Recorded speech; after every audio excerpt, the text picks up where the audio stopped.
Film की शुरुआत एक अजीब और डरावने माहौल से होती है। सबसे पहले हमें दो नर्सें दिखाई जाती हैं जो अपने घर में एक पुरानी एनेबल नाम की गुड़िया के बारे में बताती हैं। यह गुड़िया साधारण खिलौना नहीं थी, बल्कि उस पर किसी आत्मा का कब्जा था। नर्सें डरते हुए बताती हैं कि गुड़िया कभी कभी अपने आप कमरे से बाहर चली जाती है। दीवारों पर हेल्प अस जैसा संदेश लिखा मिलता है और रात को उसके आसपास अजीब आवाजें सुनाई देती हैं। शुरुआत में ही हम समझ जाते हैं कि यह कोई सामान्य कहानी नहीं, बल्कि एक भयानक सफर की शुरुआत है। ये नर्सें अपने डर से परेशान होकर मशहूर पैरानॉर्मल इन्वेस्टिगेटर्स एड और लॉरेन वेरन से मदद मांगती हैं। एड और वेरन समझाते हैं कि गुड़िया खुद शैतानी ताकत नहीं है, बल्कि एक दुष्ट आत्मा ने गुड़िया को एक माध्यम बना लिया है। यह आत्मा इंसानों के घर में घुसने और उन पर कब्जा करने का रास्ता ढूंढ रही है। वेरन इस गुड़िया को अपने केस रूम में ले जाते हैं, जहाँ वे अब तक की कई डरावनी चीजें सुरक्षित रखते हैं। यहीं से कहानी का असली डर और रोमांच शुरू होता है। अब कहानी आगे बढ़ती है और हमें एक नया परिवार दिखाया जाता है, पैरन फैमिली। इस परिवार में रोजर पैरन, कैरोलिन पैरन और उनकी 5 बेटियां एंड्रिया,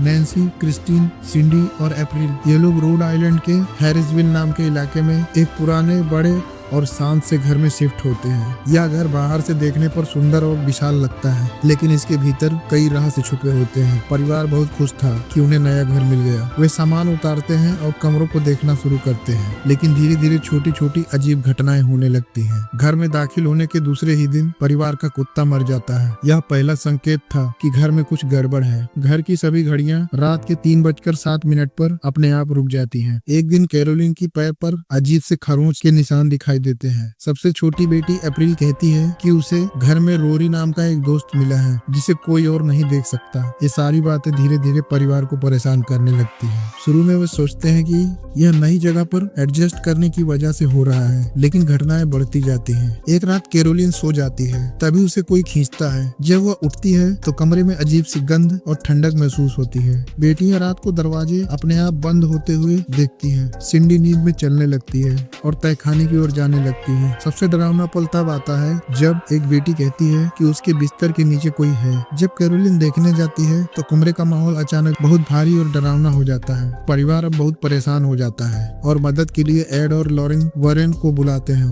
एड और लॉरेन असल जिंदगी में भी पैरानॉर्मल इन्वेस्टिगेटर थे और उन्होंने कई असली केस सुलझाए हैं। जब वे घर आते हैं तो उन्हें तुरंत महसूस हो जाता है कि घर में एक बुरी आत्मा का साया है। लॉरेन, जो एक आत्माओं को देखने और महसूस करने वाली होती है, कहती है कि उसने घर में बहुत अंधेरा देखा है। वेरन बताते हैं कि घर की जमीन और इसकी पुरानी हिस्ट्री से जुड़ी कोई आत्मा यहाँ फंसी हुई है। जांच पड़ताल से यह पता चलता है कि यह घर पहले बैतसेबा नाम की एक चुड़ैल का था। कहा जाता है कि उसने शैतान की पूजा की थी और अपने बच्चों की बलि दी थी। मरने के बाद उसकी आत्मा ने घर और जमीन को शापित कर दिया। अब जो भी परिवार इस घर में आता है वह इस आत्मा के निशाने पर आ जाता है। यही कारण था कि पैरन फैमिली भी डरावनी घटनाओं का सामना कर रही थी। एड और लॉरेन परिवार से हर घटना के बारे में पूछते हैं। किस वक्त सबसे ज्यादा गंध आती है, खरोंच कब और कैसे हुई, कौन कौन सी घड़ियां बंद होती हैं, बच्चों को किस तरह की आवाजें सुनाई देती हैं। बच्चियां डरते डरते अपने अनुभव बताती हैं। सबसे छोटी बेटी अप्रैल कहती है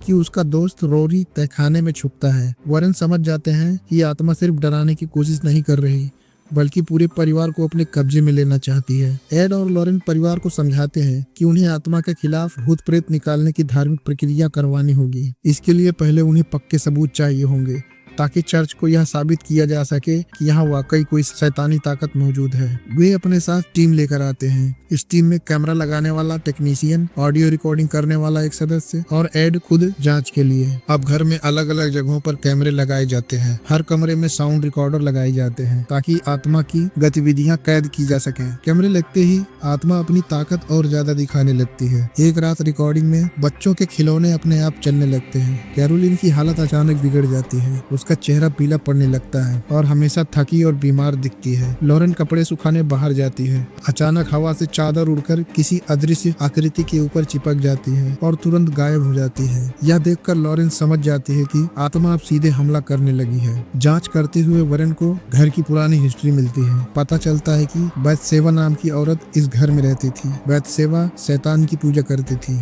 उसने अपने नवजात बच्चे की बलि दी थी। उसके बाद उसने पेड़ पर फांसी लगाकर अपनी जान दे दी। मरते समय उसने अपनी जमीन को श्राप दिया कि यह घर और यहाँ रहने वाले कभी चैन से नहीं रह पाएंगे। यही कारण था कि पीढ़ी दर पीढ़ी यहाँ रहने वाले परिवारों को अजीब मौतों और परेशानियों का सामना करना पड़ा। लॉरेन साफ कहती है कि वैद्य सेवा की आत्मा कैरोलिन पर कब्जा करने की कोशिश कर रही है। अब आत्मा बच्चों को भी नहीं छोड़ती। एक रात छोटी बेटी अप्रैल गायब हो जाती है। सब उसे ढूंढते हैं। तहखाने में अचानक दरवाजा अपने आप बंद हो जाता है और रोजर अंदर फंस जाता है। रिकॉर्डिंग में अजीब आवाजें आती हैं, जैसे कोई फुसफुसा रहा हो। लॉरेन को एक और डरावना विजन आता है। वह देखती है कि कैरोलिन धीरे धीरे वैद्य सेवा के नियंत्रण में जा रही है। एक बार लॉरेन झील के पास खड़ी होती है, तभी उसे पानी में कैरोलिन का चेहरा दिखाई देता है और वहाँ बच्चों के डूबने का दृश्य नजर आता है। वह समझ जाती है कि अगर समय रहते आत्मा को नहीं रोका गया तो कैरोलिन अपने ही बच्चों को नुकसान पहुंचा सकती है। परिवार अब पूरी तरह टूट चुका था। बच्चियां रात को सोने से डरती थी। रोजर परेशान है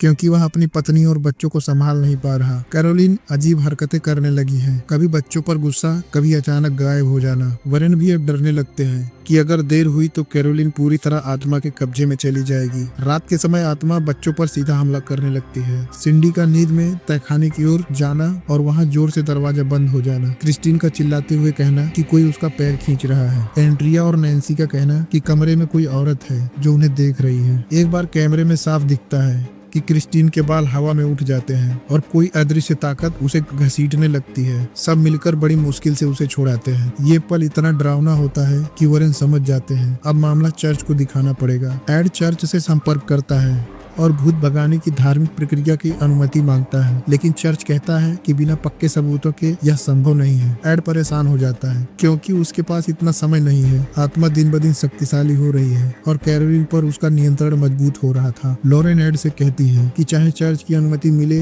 या नहीं, हमें कैरोलिन और उनके बच्चों को बचाना होगा। एक रात कैरोलिन अचानक गायब हो जाती है। रोजर और वैरन तुरंत समझ जाते हैं कि आत्मा उसे पूरी तरह अपने कब्जे में लेकर बच्चों को नुकसान पहुंचाना चाहती है। ये सब मिलकर उसे ढूंढते हैं। तभी पता चलता है कि कैरोलिन ने 2 छोटी बेटियों को उठाकर तहखाने में ले गई है। वहाँ का माहौल बहुत डरावना होता है, अंधेरा, बदबू से भरा हुआ और अजीब आवाजें। अब एड फैसला करता है कि वह खुद आत्मा को भगाने की प्रक्रिया करेगा, चाहे चर्च की अनुमति हो या ना हो। वह कैरोलिन को कुर्सी से बांध देता है ताकि वह बच्चों को चोट न पहुंचा सके। चारों ओर धार्मिक चिन्ह, बाइबिल और पवित्र जल रखा जाता है। जैसे ही वह प्रार्थना शुरू करता है, कमरे की दीवारें कांपने लगती हैं, चीजें अपने आप उड़ने लगती हैं। कैरोलिन जोर जोर से चीखती है और उसकी आवाज किसी औरत जैसी बन जाती है। उसका चेहरा भयानक हो जाता है, जैसे कोई चुड़ैल अंदर से झांक रही हो। यह सब देखकर रोजर और बच्चियां डर से कांप जाती है। लॉरेन बार बार कैरोलिन को याद दिलाती है, सोचो अपने बच्चों के बारे में, तुम उन्हें कभी नुकसान नहीं पहुंचाओगी। बैथ बेसा तुम्हें कंट्रोल नहीं कर सकती।